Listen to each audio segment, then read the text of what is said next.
আমার বন্ধুর মায়ের পরিচর্যার জন্য তোমরা আমেনার ঘরের মধ্যে চলে যাও। চিৎকার দিয়া বলেন সুবহানাল্লাহ। এই 5 জন মহিলা কে ছিলেন? প্রথম মহিলার নাম হযরতে হাওয়া আলাইহিস সালাম। আপনার আমার মাতা হযরতে হাওয়া আলাইহিস সালাম। দ্বিতীয় জনের নাম ইসাক আলাইহিস সালামের জননী হযরতে সারা আলাইহিস সালাম। তৃতীয় জন হযরতে ইসমাইল আলাইহিস সালামের জননী হযরতে হাজের আলাইহিস সালাম। চিৎকার দেয়া বলেন সুবহানাল্লাহ। চতুর্থ জনের নাম হযরতে আসিয়া। পঞ্চম জনের নাম হযরতে মরিয়ম। চিৎকার দেয়া বলেন সুবহানাল্লাহ। এই 5 জন মহিলা অসংখ্য গণিত হুর সাথে নিয়ে মা আমেনার ঘরের মধ্যে আগমন। আল্লাহ রাসূল তশরিফ আনবেন, আল্লাহ রাসূল আগমন করবেন। মা আমেনা বলতেছেন, দুনিয়ার সাধারণ মহিলাদের যখন সন্তান প্রসব হয়, এমনকি তাদের কত কষ্ট হয়, তারা হুঁশহারা হয়ে যায়। আর এত কষ্ট রে তারা বোঝা যায় এই দুনিয়ার জীবন তাদের আর থাকবে না। হুঁশহারা হইয়া তারা অচেতন হইয়া যায় আর সন্তান প্রসব করে। হে দুনিয়ার মানুষ, আমার গর্বের মধ্যে আল্লাহ পাক রব্বুল আলামিন এমন এক মহামানব স্থান দিয়েছেন। এই মহামানবের আগমন কিছুক্ষণের মধ্যে আল্লাহ রাসূল এই পৃথিবীর জমিনে আগমন করবে রে। আল্লাহ রাসূল আগমন করবে। মা আমেনা বলতেছেন, আমি একটুকু প্রসব বেদনার যে একটা কষ্ট রে, এই কষ্টটা আমার কাছে নাই, সম্পূর্ণ অনুপস্থিত ছিল। চিৎকার দিয়া বলেন সুবহানাল্লাহ।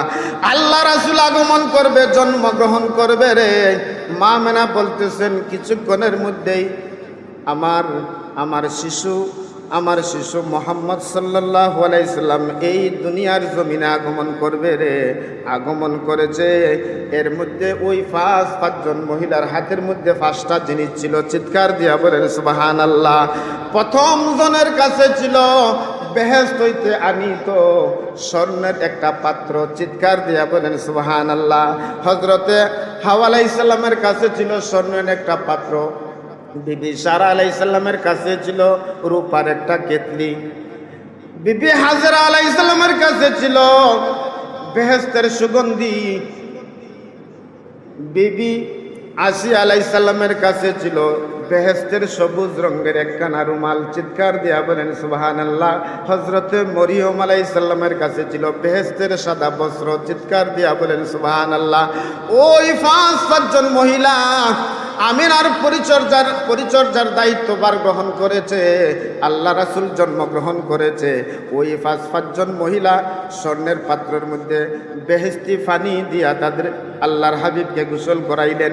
গোসল করাইয়া বেহেশতি পোশাক, সাদা পোশাক পরাইয়া ওই বেহেশত হইতে রুমালখানা, সবুজ রঙের একটা রুমালখানা মাথার মধ্যে পাগড়ি পরাইয়া মা আমেনার কুলে শিশু মুহাম্মদকে দিলেন। চিৎকার দিয়া বলেন সুবহানাল্লাহ। শিশু মুহাম্মদকে দেওয়ার পর মা আমেনা বলতেছেন, আমার কুল হইতে কেন যেন আমার মুহাম্মদ আমি কুলে ধরে রাখতে পারতেছি না, খালি জমিনের মধ্যে পড়ে যায়। ওই শিশুটা জমিনের মধ্যে পড়ে যায়। আমি কোনো অবস্থাতে আমার কুলের মধ্যে শিশুটা রাখতে পারতেছি না, শুধু জমিনে পড়তে চায়। আমি কৌতূহলবশত আমি দেখতে চাই, দেখি আমার শিশু মোহাম্মদ কি করে জমিনের মধ্যে পড়িয়া। মা আমেনা বলতেছেন, আমার কুল থেকে জমিনের মধ্যে পড়িয়া সেজদার মধ্যে যাইয়া কি যেন বলতেছে। আমেনা বলতেছেন, আমার শিশু মোহাম্মদ জমিনের মধ্যে পড়িয়া আল্লাহর কাছে দরখাস্ত করেছিলেন, মাবুদ রাব্বুল আলামিন, এই মুহূর্তে আমার গুনাহগার এতিম উম্মতদেরকে আল্লাহ তুমি মাফ করে দাও। চিৎকার দেয়া বলেন সুবহানাল্লাহ। জন্মের পর আল্লাহর হাবিব উম্মতদেরকে বলেন নাই, মেরাজে যাওয়ার সময় বলেন নাই, মেরাজ থেকে আসার সময় বলেন নাই, নূরের সিঁড়ি দিয়া যাওয়ার সময় বলেন নাই। 63 বছর জিন্দগি করে গেছেন। একটা সেকেন্ডের জন্য, একটা মুহূর্তের জন্য উম্মতের কথা বলেন নাই। এমনও দরদি নবীর অনুকরণ করার দরকার আসেনি না নাই? জুড়ে ওগা আসেনি না নাই? চিৎকার দিয়া বলেন সুবহানাল্লাহ। এমন নবীর যে অনুসরণ করবে রে, অনুকরণ করবে রে, আমার আল্লাহ পাক রব্বুল আলামিন তার কালামে মাজিদের মধ্যে উল্লেখ করেছেন, কুল ইন কুনতুম তুহিব্বুনাল্লাহ ফাত্তাবিউনি ইউহিব্বুকুমুল্লাহ ওয়া ইয়াগফির লাকুম যুনুবাকুম ওয়াল্লাহু গফুরুর রাহিম।